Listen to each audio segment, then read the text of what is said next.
What? Every guy got a Mountain Dew. This chocolate Max. is too sweet for you. Do you like black licorice? No, I hate it. Ew. So bad. Do you like it, Mr. Ellison? It's like salty tires. Salty tires, Salty? because we know what a tire tastes like. It looks like one. The texture seems like I like salty some tires. black licorice, but not most. Most black licorice is really cheaply made and it's like 90% plastic. So it's just terrible, but there's some good black licorice. I like huckleberry. I think Mr. Ellison would probably like it. Huckleberry Just licorice look here. is gas. I like It's it. like the kangaroo. The It's kangaroo Mr. company, you know? Wiley Walmley. Yeah, Just Wiley look here. Walmley makes some crazy. I've grown to like black licorice is okay. I don't eat a lot of candy, but I used to not like it when I was younger, but now it's like, yeah, it's okay. Max, shall I shoot it? I'm just kidding. Yeah, that was a terrible joke.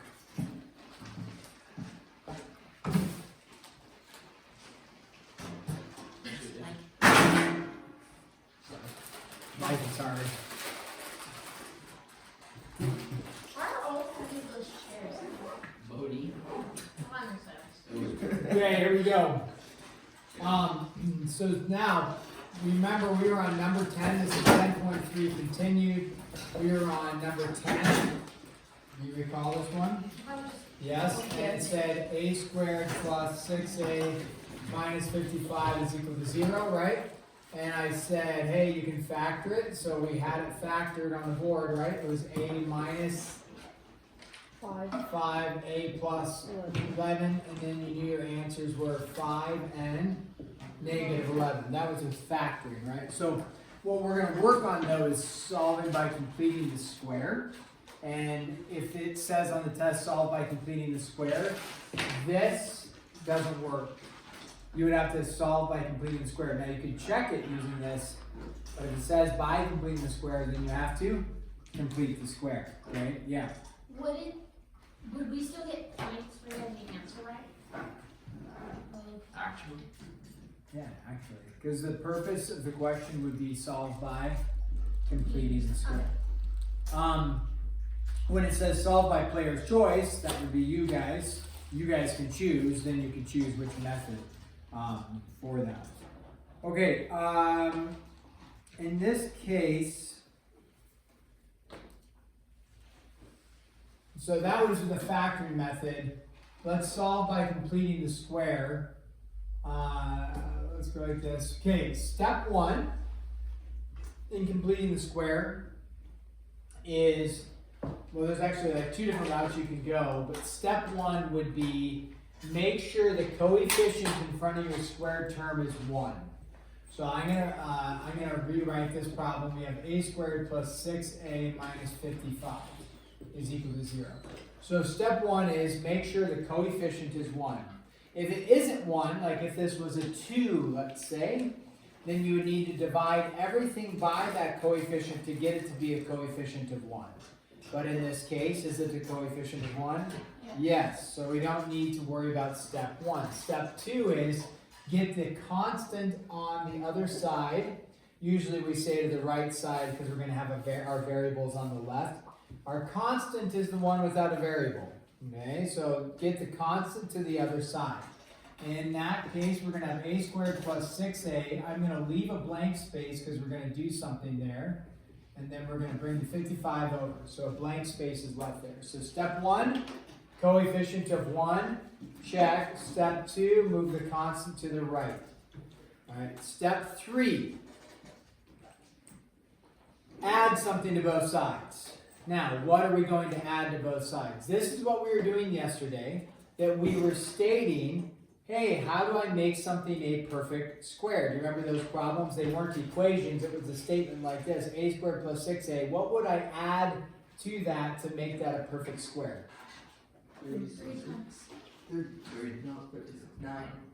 9. Remember we were doing these yesterday, we had several of them. So we would add 9 to make that a perfect square. Now, is there a little formula that we can use to figure that out? As you recall from yesterday, we were taking the middle coefficient here and dividing by 2 and then squaring it. So what we're going to add, I'm going to write this, you're going to add b over 2 quantity squared. Now you say b, what do you mean by b? Anybody know where that letter b comes from? The 6. It is the It is 6. It is the 6. Y equals ax squared plus bx plus c. B is the value, it's the coefficient in front of your linear term or your non-squared term. A is the coefficient in front of your squared term. A little confusion here is that people see A here, but A in terms of like up here is referencing what's the coefficient in front of your squared term. So in this case, B is always the coefficient in front of your non-squared term. So you are going to add b, which is 6 over 2 squared to both sides. Now I'm going to show that if you do a little bit of mental math, you can just say 6 divided by 2 is 3, 3 squared is 9. Now I'm going to show a couple steps here, and there's a reason for that. Okay, 55 plus 3 squared. Okay, now again, I'm showing all the work here. You wouldn't need to do that. Plus 9, so 55 plus 9. Okay, so step 1, let's review up to this, because I kind of went fast there, but all I was doing is taking 6 divided by 2 is 3, 3 squared is 9, that's it.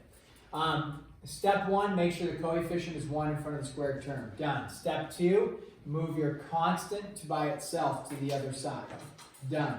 Step 3 is add, right? You're going to add b over 2. B is always the term in front of the non-squared variable. So 6 over 2, and that's b over 2 squared. Whatever you do to one side, you have to do to the other. And I mentioned that in the video yesterday, but we weren't dealing with an equation. I was kind of getting ahead of myself.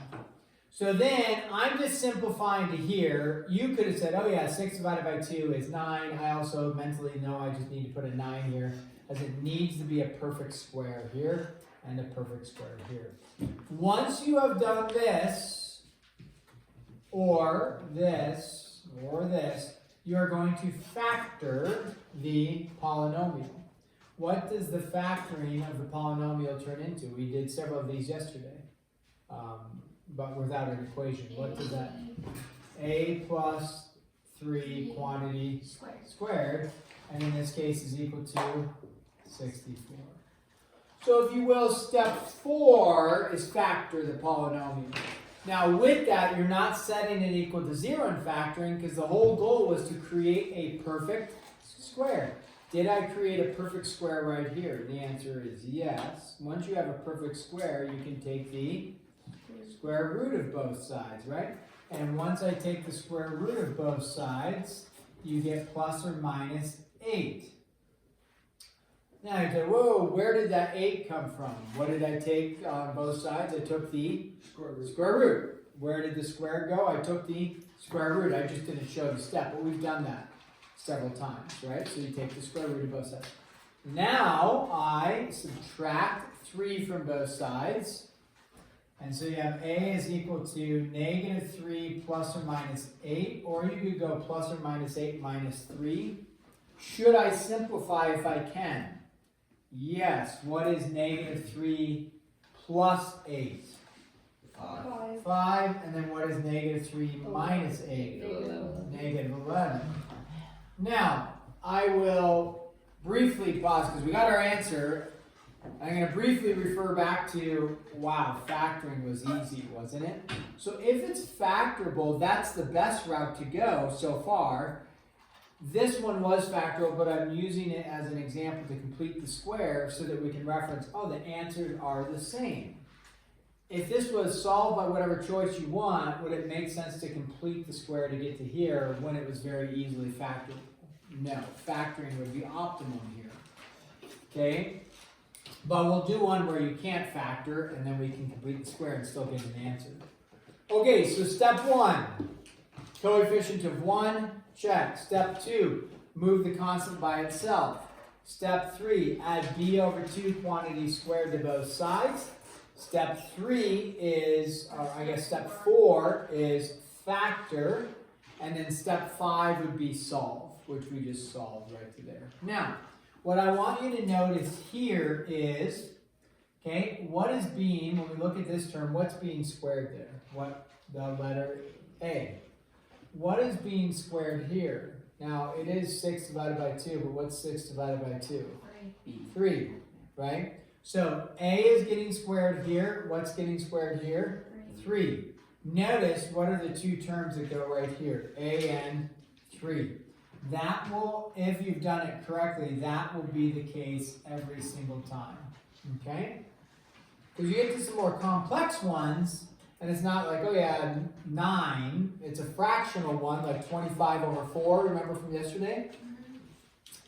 And then it's like, well, what's being squared? Well, it was actually 5 over 2 was getting squared. So you can take whatever's getting squared, bring it to there, whatever's getting squared, bring it to there. Is the 9 being squared? No. 9 is a result of what getting squared? 3 squared. Okay?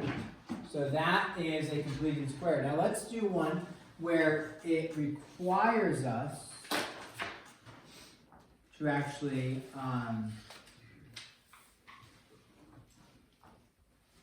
let's see if I can find one for us here. Okay, here's a good one. Number 2. X squared minus 12x minus 5 is equal to 0.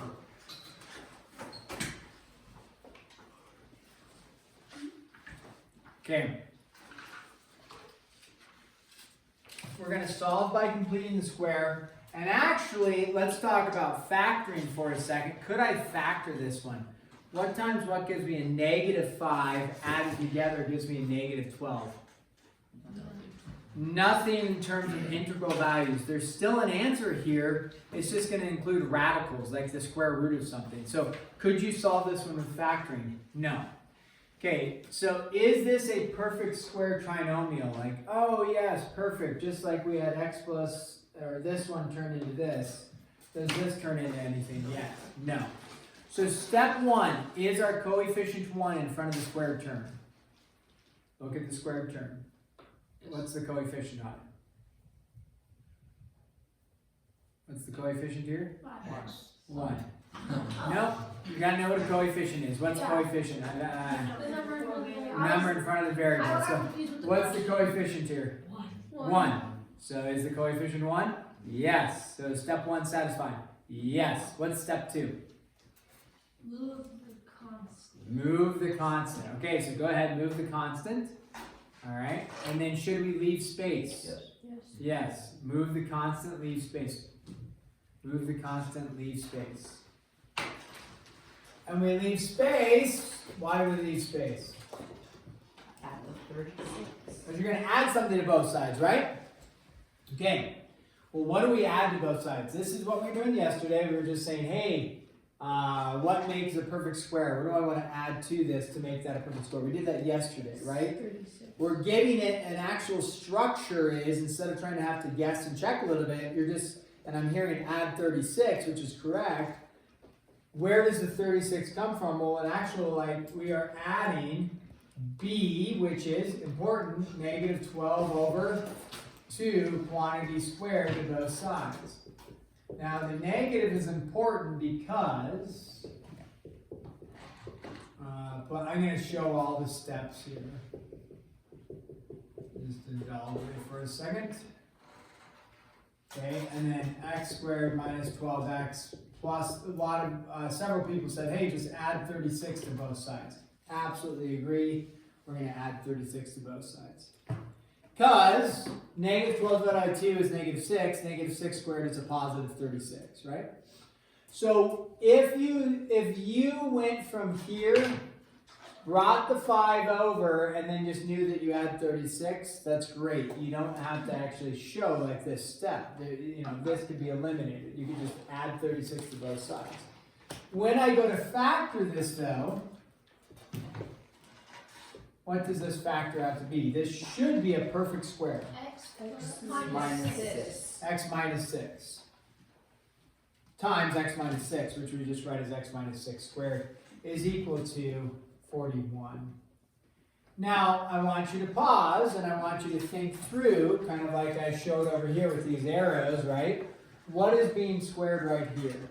X. What goes right here? x. What is being squared here? Reduced. What is being squared? Negative 6, so what goes right there? Negative 6, every time. If you do the math correct, if you know what b is, and b over 2, right? So if you do the math correct, you just take this, and whatever this is, to here. Now we wouldn't want to write negative 12 over 2, because we can reduce that, right? So, but that just goes right into here. Then, I take the what of both sides? Square root. Is 41 a perfect square?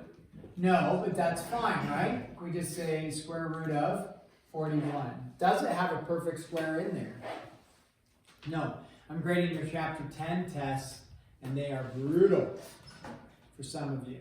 I probably owe you cookie dough at this point for messing, taking too long. So another round of cookie dough. Is anybody opposed to cookie dough? Okay, seeing no hands raised. We'll get some more cookie dough made for you. So when I say brutal is there's things like this. Square root of 18, people did not know how to simplify that. How do I simplify that? This is a side note. What makes up 18? 9 times I have 2. 2 and 9. 9 times 2, right? What's the square root of 9? 3. 3. Here's what people were doing. Something like that. That's probably me. Yeah.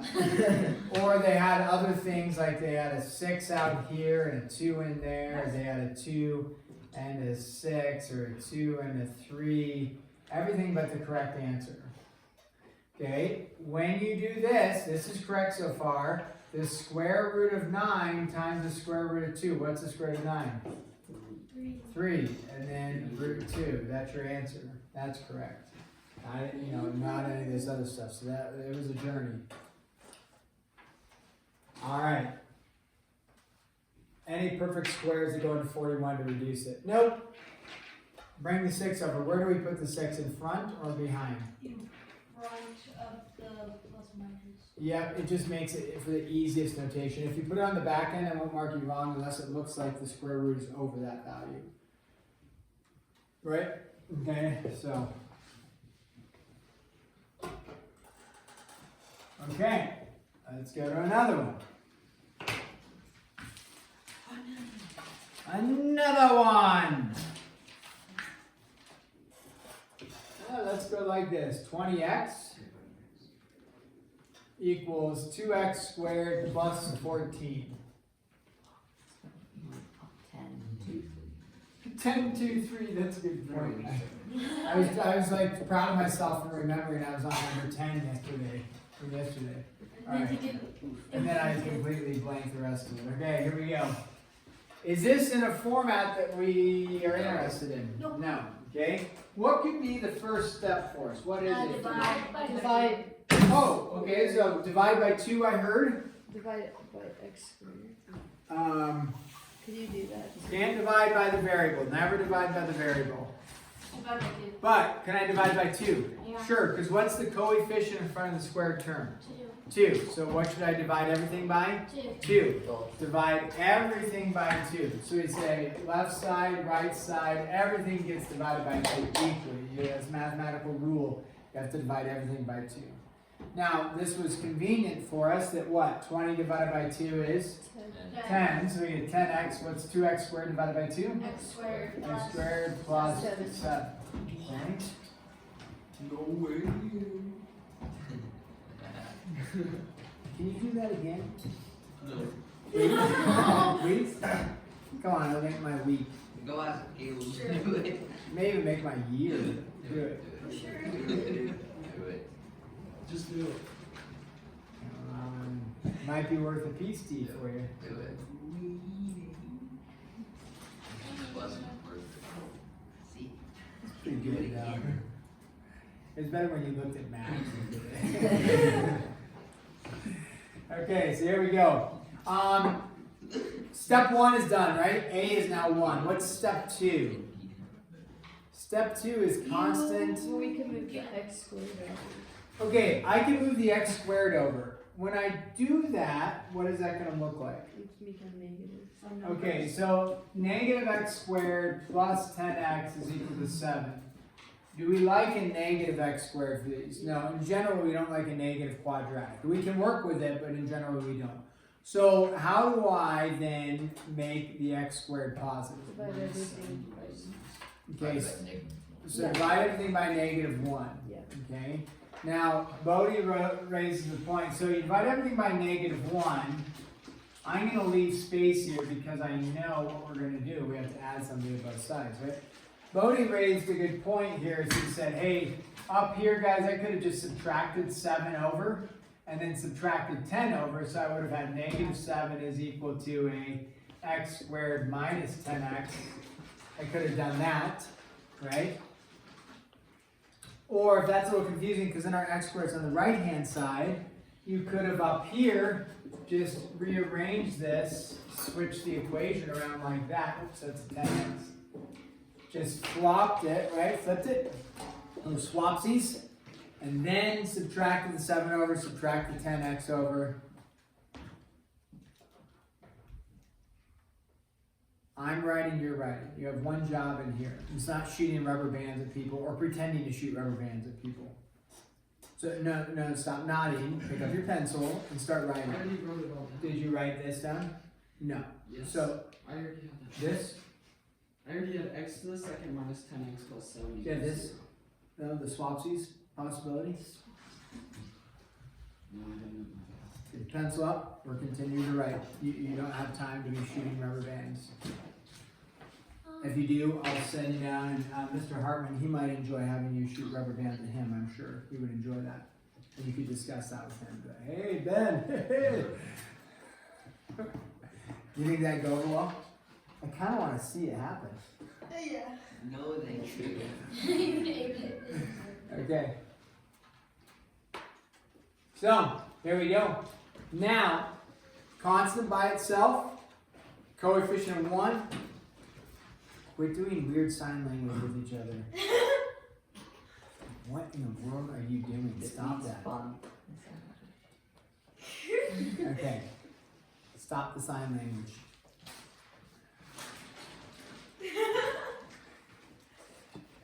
Okay, now, let me finish this problem. Is it an emergency? Okay. I'm going to finish the problem. Then you can ask your question and make a comment. What do I add to both sides? 25. Okay, we can either jump into that 25, right? 25, but I just. Well, which I is, just did Yes. I'm going to show, we're going to put negative 10 over 2. I'm going to keep showing that, right? Now, at this point, I want us to think factoring. Let's see if we can jump right into the factoring level. That's what What's the factoring going to be on I this? just. X X minus 4. X minus minus 5. Remember, if that middle term's negative, then the whole thing, right, it's going to be x minus 5. And then here, what's negative 7? See if we can do some mental math. Negative 7 plus 32. Negative. 25. Which is So what's negative 7 plus 25? 32. 18. 32. Oh, negative. Oops, I thought it was wrong. 18. That's great. I just gave the example of 18. Here we go. I didn't know we were going to get 18. Yeah, the whole square root of 18 on your test and how you didn't do well and how I owe you cookie dough. Here you go. Take the what of both sides? Square root. Square root, right?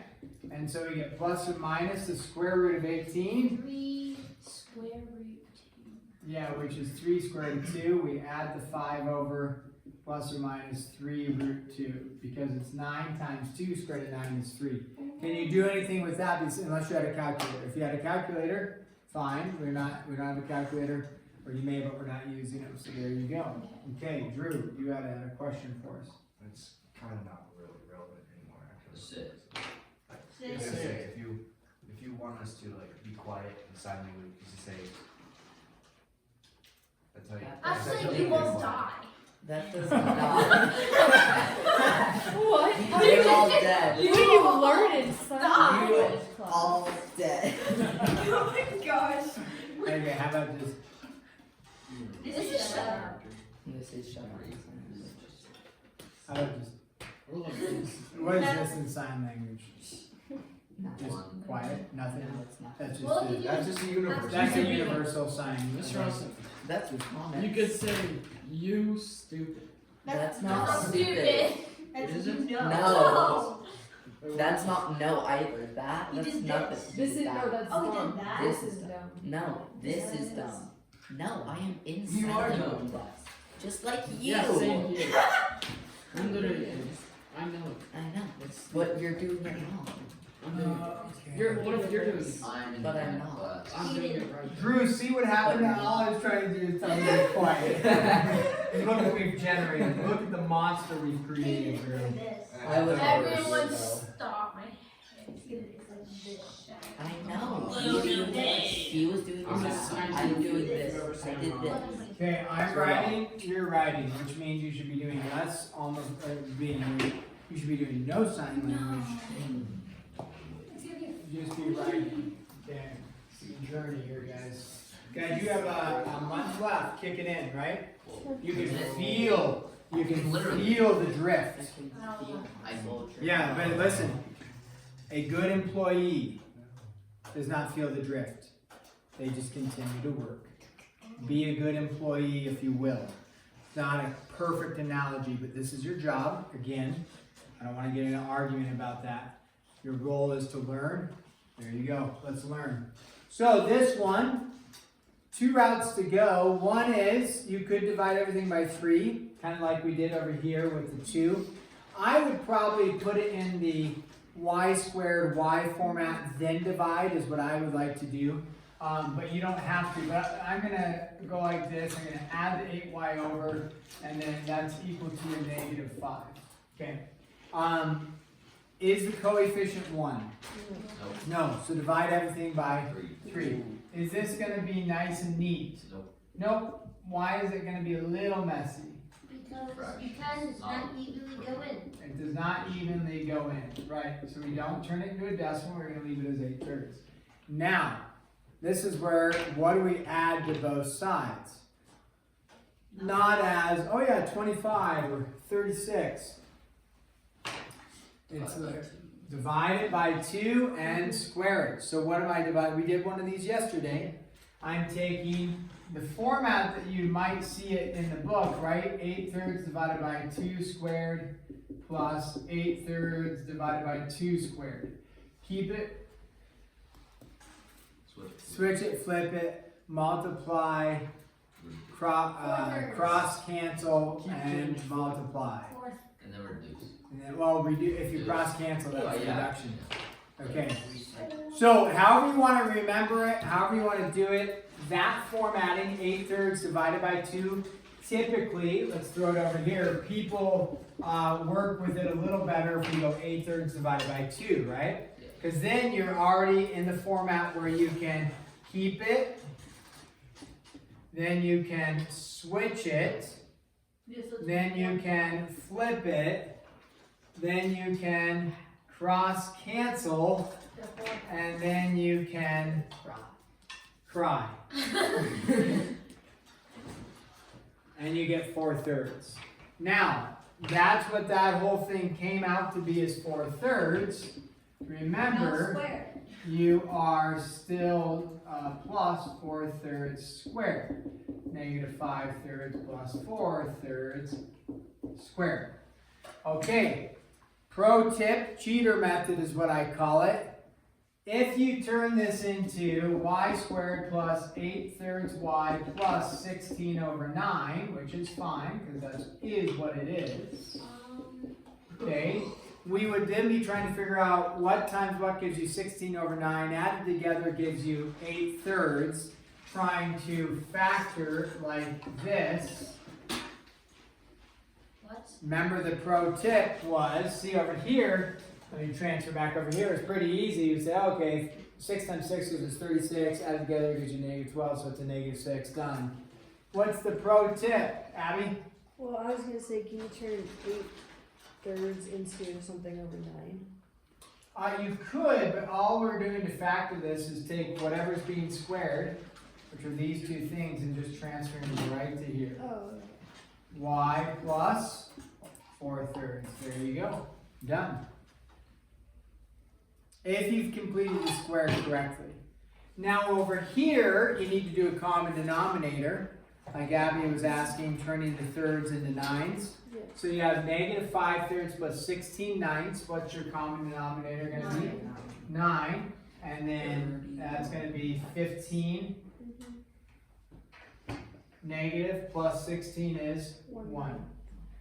Right? That's just basic adding a fraction back from elementary school.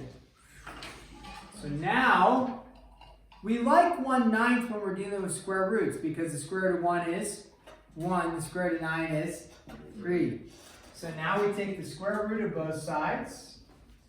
4/3 is equal to plus or minus 1/3.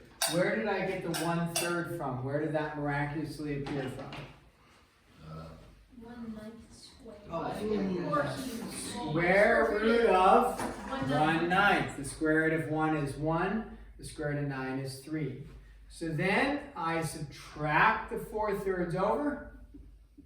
You have negative 4/3 plus or minus 1/3. Can I actually combine these? Yes, it's not a radical like over here where you couldn't combine them.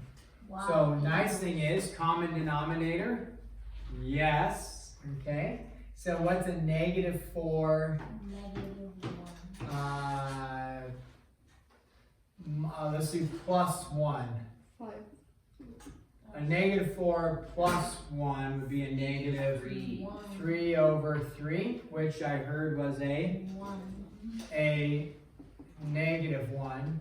And then what's a negative 4/3 minus Negative 5. negative 5/3, which we would just leave as negative 5/3. Okay? This falls in your category of a little bit more challenging, but the biggest challenge was fractions, right? So the steps aren't any more challenging, it's just the fractional work. You could have one of these on your MCA, probably wouldn't put 2 of the fractional ones on the MCA. Typically with these types of things, I usually say solve by completing the square, solve by factoring, solve by perfect squares, and then solve by the quadratic formula. So I give you 4 problems you have to solve specifically the way I want you to. Then after that, there'll be separate problems of like solve by player's choice. So maybe you have one of these with the fractional work, okay? And then maybe you have probably like one of these with no fractional work, a little more straightforward, okay? So, but I'm not gonna put like 6 of these on there, it's just too much work. What if the like problem has no consistent or whatever that was? Cause like you said, step 2 is to like move it over to the other side. Yeah, constant. What if there Then is- the constant's just 0. Okay. There is a problem in there, I think. Mhm. Like Abby's asking, what if my problem looks like, I don't know, which one was it? Like number 27. Where does it state? It says m squared minus 4/3 m equals 0. So that one, the easiest thing would be just to factor it. Take out the m and then set each factor equal to 0 and solve. But what they want to do is the completing the square. So this is already, the constant is over here. So you would just add, I'm sorry, this is negative 4/3 m. You're going to add negative 4/3 divided by 2 squared to both sides, like that. Okay. And then this, same work we just did over there, Mhm. comes out to be negative 2/3, right? Yeah. Because the 2 and the 4 cancel. And so negative 2/3 squared. And then what's the cheater method, or the pro tip? It would just be m. Yeah, m minus 2/3. And that's a really nice method to go, just like that. And then this, you have to go 4/9, right? But we love 4/9, right, Abe? Yeah. Yeah. Yep. Why do you love 4/9? Cause you can square 4. You can square Oh, and square root then, not square root, yeah, square root then. What's the square root of 4/3? Sorry, 4/9? 2/3, yeah, and then you would add the 2/3 over, yeah. So, okay, alright, yep. Okay, this one is due tomorrow. Done. Done, already got it done? Okay. I did it. You already got it done? Yeah, I just did one. Okay. By the way, I think I'm gonna skip 11.4, which is completing the square, but more, it's, one's more like this where the coefficient isn't 1, which you may not have much in 11.3, but I may put one on the test, because we did one in the notes like this. But I think I'm gonna skip 11.4 because we have a lot of material, and some of the other materials a little more, well, this one's challenging, completing the square, but Necessary. might, we have to get through it. So I think I'm skipping 11.4. MCA, what is today, Tuesday? Let's do MCA Friday. Okay. I think that would be reasonable, except track tennis team's gone Friday. So, So Go how- ahead. I don't think I'll be You're not going? Oh, okay. Well, Yeah. Wait, what? Oh, on Friday. It's supposed to be like 80 degrees. Mr. Olson? can we have our